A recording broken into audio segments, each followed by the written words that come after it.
How to delete your Mercari account permanently. So in here, the very first thing that you want to do is get into your Mercari.com. Then from here, make sure you're logged into your account.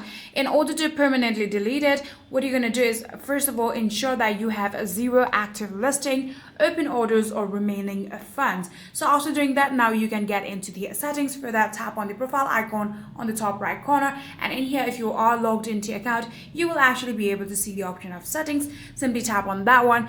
From there, you will actually be able to see the option of account information. Simply tap on account information, then scroll all the way down, then you'll be able to see close account, right? So simply tap on that particular option, select the reason, and then submit it. And then from there, within a couple of business days, you will be able to successfully delete your account permanently. So yeah, that is it. If you guys do have any further queries, please let me know in the comment section down below, and that will be it for this video.